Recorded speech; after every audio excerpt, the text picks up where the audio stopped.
నమస్తే రమ్మగారు. నమస్తే జయ. ఏదైనా మంచి స్టోరీ చెప్తారా? చందమామ కథ చెప్దాం ఒకటి. పూర్వం ఒక పల్లెటూరులో ఓ తల్లి కొడుకు ఉండేవారు. వాడు కొంచెం మత్తు ఎక్కువ పాపం. పెద్దగా తెలివైన వాడు కాదు. మాధవుడు వాడి పేరు. వాడికి ఏ విషయమో తొందరగా అర్థమయ్యేది కాదు. ఏదైనా ఒక మాట 3-4 సార్లు చెప్పాలి వాళ్ళమ్మ. ఒరే కంచాలు పెట్టు కంచాలు పెట్టు కంచాలు పెట్టు అంటే కంచం అని గుర్తు కంచపుచ్చుకుని నుంచునేవాడు వాడు. పెట్టాలి పెట్టాలి అని చెప్పాలన్నమాట. అన్నీ 3-4 సార్లు బాగా విశదంగా గట్టిగట్టిగా అట్లా చెప్తే అర్థమయ్యి పని చేసేవాడు. కానీ పని తక్కువే. ఎంతసేపు అరుచుకుంటూ ఎవరు చెప్తారు?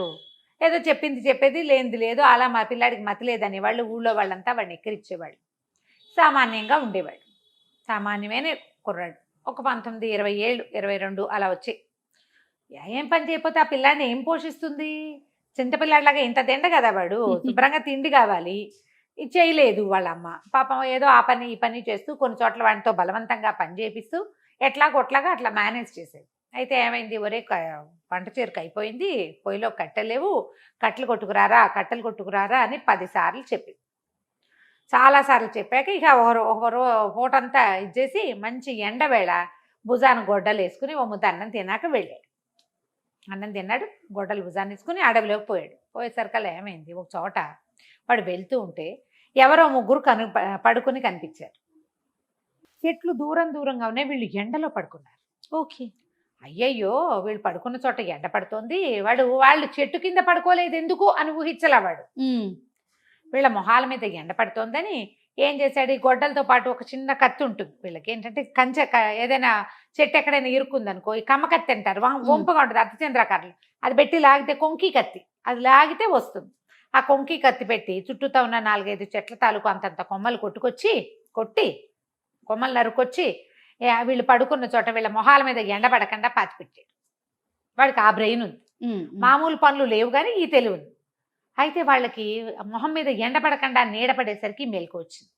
ముగ్గురు కళ్ళు తెరిచి చూశారు. ఎవర్రా అబ్బాయి నువ్వు? ఏమిటి ఇవన్నీ ఎందుకు పాతిపెట్టావు అని అడిగారు.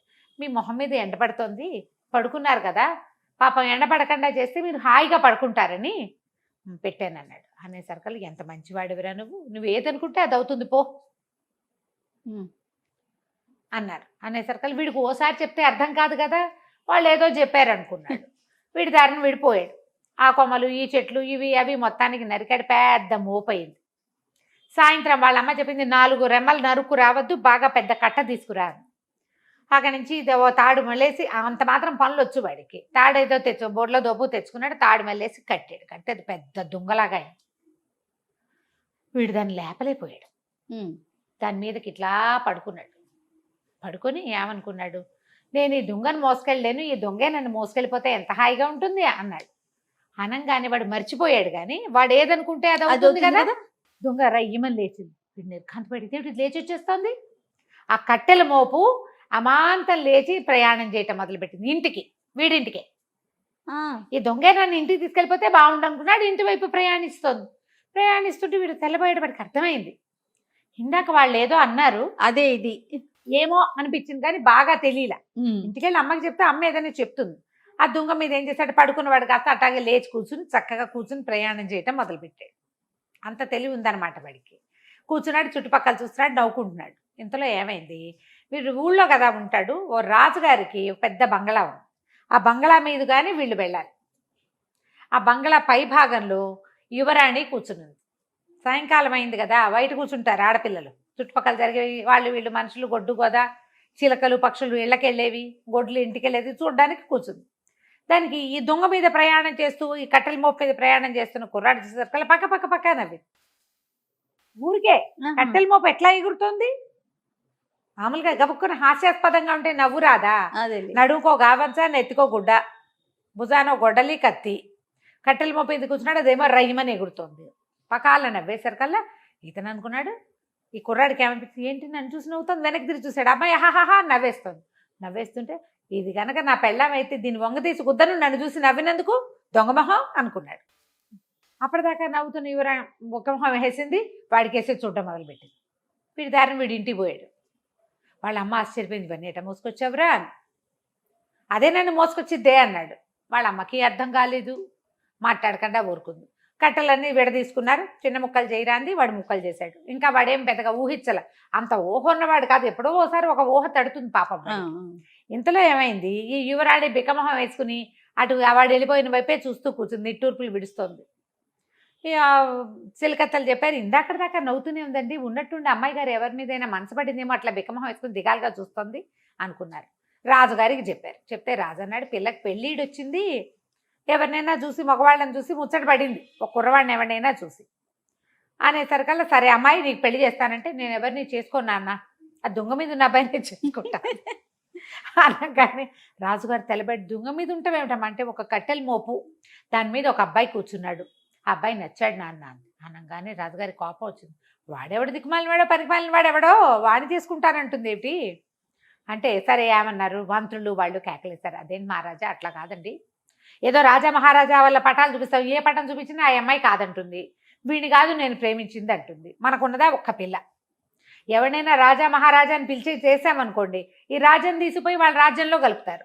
అదే మన ఊర్లో కుర్రాడే ఎవడో అయితే వాడిని రాజుని చేస్తే మన ఇంట్లోనే ఉంటుంది మన పిల్ల, మన దేశస్తుడే మనకు రాజు అవుతాడు. ఈ పాయింట్ బాగుందనుకుని మంత్రులు సామంతులు తర్వాత సైన్యాధిపతి అందరూ బలపరిచారు. మన ఊళ్ళో కుర్రాడైతే ఓ పని చేద్దాం, మన ఊళ్ళో యంగ్ అండ్ ఎనర్జెటిక్ పెళ్ళిడికి వచ్చిన కుర్రాళ్ళందరినీ రమ్మందాం భోజనానికి, వాళ్ళందరినీ చూపిద్దాం పిల్లకి, ఏ కుర్రాడో అది చెప్తుంది చేసుకుందాం అనుకున్నారు. తొలినాడు భోజనాలకు పిలిచారు. ఇక ఊళ్ళో ఉన్న ప్రతి కుర్రాడు 18 ఏళ్ళ నుండి 25 ఏళ్ళ లోపు పెళ్లి కాని కుర్రవేధవులంతా వచ్చారు. ఈ అమ్మాయిని అందరికీ చూపించారు. అదే అమ్మాయే చూసింది అందరినీ, ఎవ్వరూ కాదండి. భోజనాలు అయిపోయినాయి. రాజుగారు చాలా విసుక్కున్నాడు, ఇదేమిటి మొత్తం కుర్రాళ్ళందరూ వచ్చారు, వీళ్ళు అక్కడ సెన్సెస్ తీశారు ఎవరెవరి ఇళ్లలో ఉన్నారు, ఇక మిగిలింది ముష్టి వాళ్ళే, వాళ్ళు కూడా ఒకళ్ళిద్దరిలో వచ్చారు. ఆయనకు చాలా కోపం వచ్చేసింది. మళ్ళీ మంత్రి గారు చాలా బతులాడాడు, పెళ్ళేమో ఇది దిగాలుగా అయిపోయి పాడైపోతుంది, మనకున్నది ఒక్క పిల్ల కదా, ఇక ముందు ఇప్పుడు ఈ పిల్లకి 18 ఏళ్ళు వచ్చినాయి, ఇంకో పిల్లాడో పిల్ల పుడతారో పుట్టరో రాజుగారికి, అట కాదండి నా మాట వినండి, ఇంకోసారి మళ్ళీ కిందటిసారి రాని వాళ్ళంతా మళ్ళీ రండి అని మళ్ళీ చాటింపు వేశారు. ఈ చాటింపు ఈ మాధవుడు వాళ్ళ అమ్మ విన్నది. వాడు విన్న కూడా వినలే, వాడికి అసలు అయ్యా ఓసారి వింటే వాడు బుర్రకెక్కదు. వాళ్ళ అమ్మంది, ఒరే ఒరే వెళ్ళరా వెళ్ళరా, ఏం చక్క కనీసం రాజకుమార్తె నన్నెందుకు పెళ్లి చేసుకుంటుందే అన్నాడు.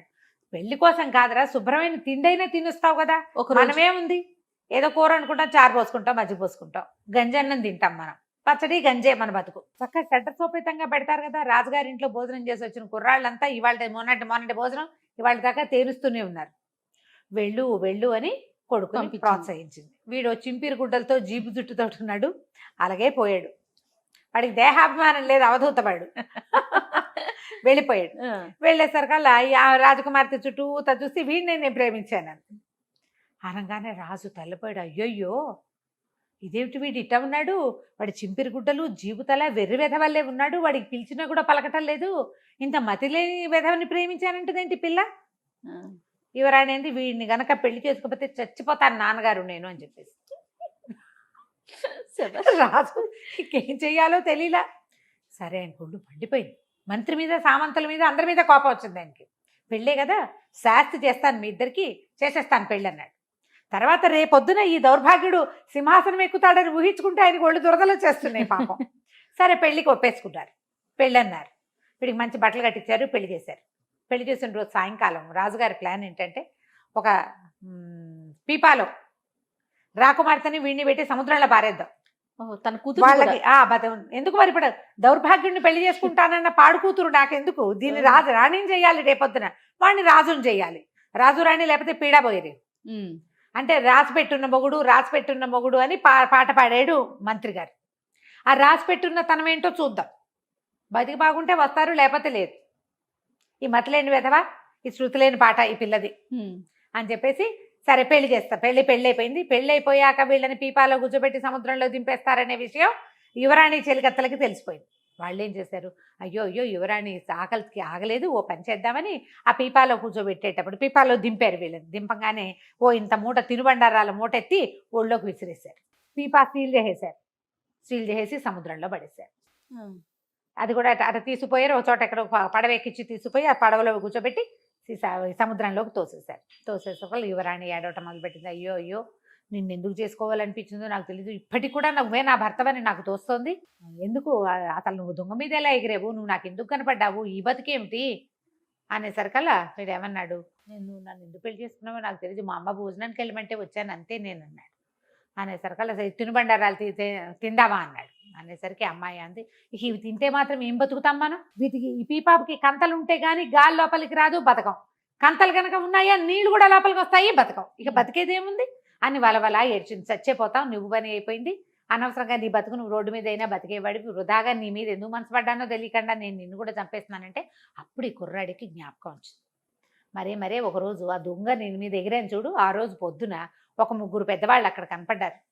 వాళ్ళు నువ్వేదనుకుంటే అది అవుతుందిలే పో అన్నారు. అందుకేనేమో నేను ఆ దొంగ మీద ఉన్నప్పుడు నువ్వు నవ్వేవు కదా, ఇది నా పెళ్ళం అయితే వంగ తీసి కుద్దుదాం అనుకున్నాను అనగానే మా యువరాణి అదేదో అనుకుని తగలబడి ఇప్పుడైనా ఏదో ఒకటి సరిగ్గా అనుకో అన్నది. అనేసరికల్లా ముందు ఆకలిస్తుంది ఇవి తిందాం అన్నాడు. ఇద్దరు కలిసి తినుబండారాలు పంచు తినేశారు. తిన్నాక మనల్ని రక్షించడానికి ఒక పడవ, ఒక నావ, ఒక ఓడ ఎవరైనా రావాలి. దీనికి చిల్లులు పడితే చచ్చిపోతాం, చిల్లు లేకపోయినా చచ్చిపోతాం. చిల్లులు కాదు, ఈ తేలుతున్న పీపాను చూసి ఎవరైనా పడవాడు ఒక ఓడవాడు వచ్చి మన ఎక్కించుకోవాలి అన్నది. అనగానే ఈ కుర్రాడు ఏమన్నాడు, సరే ఒక ఓడ ఎవరైనా మమ్మల్ని రక్షించడానికి వస్తే బాగుండు అనుకోగానే బాయమని పెద్ద చప్పుడు వినపడింది. ఓ పడవ వాళ్ళు, అదేదో దేశం వాళ్ళు పడవ మీద ప్రయాణం చేస్తూ వెళ్తూ, అంటే ఇప్పుడు సామాన్లు అప్పట్లో ఇవి ఉండేవి కదా వ్యాపారాలు, వ్యాపారస్తుల పడవ ఏదో తేలుతోంది ఏమిటో చూసి ఆ పీపాని దగ్గరికి లాగారు. వాళ్ళు ఏమనుకున్నారు, ఎవరో దినుసులు పట్టుకెళ్తుంటే పీపా పడిపోయి ఉంటుంది, ఏదైనా తినుబండారాలు ఉంటాయని చూస్తే అందులోంచి పిల్లాడు పెళ్లి కూతురు పెళ్లి కొడుకు వేషాల్లో బయటకు వచ్చారు. బయటికి రాగానే సరే వాళ్ళేమన్నారు, వేగు లోపలికి ఎక్కించుకున్నారు. వీళ్ళకి ఏదో కాస్త మంచినీళ్ళు తాగడానికి ఇచ్చారు. ఎక్కడ దిగుతారు అని అడిగారు. అడిగితే ఏదో ఒక లంకలో దింపేయండి అంది రాకుమార్తె. ఇప్పుడు వెనక్కి వెళ్తే తండ్రి ఏం చేస్తాడు, అవును లంకలో దింపేయంగానే యువరాణింది, నువ్వు తెలివిగా ఆలోచించి ఎక్కువ ఆలోచించుకోక, మనకి ఇక్కడ ఒక ఇల్లు వాకిలి పనివాళ్ళు అందరూ కావాలని కోరుకో. అంటే ఒక రాజభవనం నిండా పనిచేసేందుకు పనివాళ్ళు, మంత్రి సామంతులు అందరూ కావాలి అని కోరుకున్నాడు. పెద్ద బిల్డింగ్ వచ్చింది ఆ లంక మీద. ఒక 2-3 మంత్రులు వాళ్ళు వచ్చారు. మహారాజా వచ్చారా అనుకుంటూ, ఓహో అన్నీ కుదిరినాయి, బాగానే ఉంది. అమ్మాయింది, నువ్వు మాత్రం ఆలోచించొద్దు, నేనే చెప్తాను. మెల్లిగా అంత చక్కగా స్థిరపడింది, తిండుంది, పని వాళ్ళకి పని ఉంది, చక్కగా తోటలు దొడ్లు ఏర్పరచుకున్నారు, అన్నీ బాగానే ఉన్నాయి. ఆ అమ్మాయి అంది, అలా కాదు, నువ్వు ఏదనుకుంటే అది అయ్యేటట్టయితే ఈ మామూలు మొహము, ఈ తెలివి తక్కువ బుర్ర ఎందుకు, చక్కగా అందమైన శరీరము, మంచిగా ఆలోచించే బుర్ర కావాలని కోరుకోవచ్చు కదా అని అన్నది.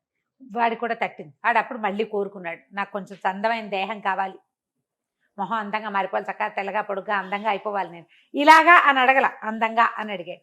తర్వాత నా తెలివితేటలు పెరగాలి, తెలివితేటలు పెరిగినాయి, అందంగాను అయ్యాడు. రాకుమార్తె భలే అందగత్తె.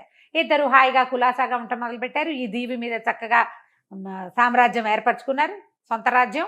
అది ఎంత దూరంలో ఉంది, వీళ్ళ ఊరు నుంచి కొంత ప్రయాణం చేస్తే అది వస్తుంది. సముద్ర తీరం వెంబడి వెళ్తూ ఉంటే ఒక దీవిలాగా ఉంటుంది, అక్కడ కనపడుతుంది. అయితే కొన్నాళ్ళు పోయాక రాజుగారు ఆ దీవి వెంబడి వెళ్తూ, కూతురు ఏమైపోయిందో ఆయన దిగులు పడుతూనే ఉన్నాడు. ఆ దీవి వెంబడి గుర్రం వేసుకుని వస్తూ చూశాడు, ఇదేంటి కొత్తగా ఈ దీవి మీద బిల్డింగ్లు వచ్చినాయి, ఎవరు చెప్పలేదు వేగులు వాళ్ళు అని చెప్పేసి తమ తాలూకు సైనికుల్ని కొంతమంది పంపించారు. పంపిస్తే ఈయన పేరు మాధవవర్మ అండి, ఈయన ఫలానా రాజుగారు అల్లుట్ట, ఆయన భార్య ఆయన కలిసి ఉంటున్నారు, ఇక్కడ చాలా పెద్ద ఇల్లు వాకిలి ఉన్నాయి, వాళ్ళకి మంత్రులు ఉన్నారు, సైన్యాధిపతి ఉన్నాడు, వాళ్ళంతా వ్యవసాయం అది చేసుకుంటున్నారు, బోళ్ళంతమంది పని వాళ్ళు ఉన్నారంటే రాజు ఆశ్చర్యపోయాడు.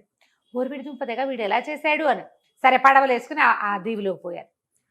యువరాణిని చూసి సంతోషించాడు రాజు, భోజని భలే బాగా అయ్యింది అని. ఈ మాధవుడు ఏం చేశాడు, మా అమ్మని కూడా దగ్గర పిలిపించుకుందామని చెప్పాడు భార్యకి. సరేనంటే కొంతమంది సైనికులు పిలిచి మాధవవర్మ గారు మిమ్మల్ని రమ్మంటున్నారు అని తీసుకొచ్చి రాజభవనంలో దింపారు. రాజభవనంలో హాయిగా ఉండేది. కానీ ఆవిడ ఎప్పటికీ ఈ కుర్రాడే తన కొడుకని ఆవిడ తన కోడలని నమ్మల. పిచ్చి మీద ఎక్కడున్నాడో అనుకుంటుంటే వాడి మొహం మారిపోయింది కదా, వాడు అమాయకుడు. యువరాణితో వాడికి పెళ్ళయిందనే సంగతి తెలుసు, ఆవిడకి తెలియదు. కానీ ఆ యువరాణి పక్కన ఉన్నవాడు తన కొడుకేనని ఆవిడ జీవితకాలము నమ్మల. హాయిగా కులాసాగా మాత్రం ఉంది. ఈ మతిలేని మాధవుడు చక్కగా ఇలా రాజకుమారుడైపోయి ఏంటంటే వాడు ఏం చేశాడు, ఇందులో ఒక చిన్న మంచి పని, ఆ పడుకున్న వాళ్ళకి గొడుగిచ్చాడు అంతే. వాళ్ళు ఏంటంటే 3 దేవతా పురుషులు. వాళ్ళు ఎండని భూమి మీద మానవులు ఎలా పడుకుంటారో చూద్దామని పడుకుని వీడు చేసిన ఆ ఎండ పడనివ్వకుండా చేసిన సహాయం వల్ల వాడికి ఇచ్చిన వరంతో వాడు హాయిగా జీవించాడు. కథ కంచికి మనం ఇంటికి. బాగుందండి. నమస్తే. నమస్తే.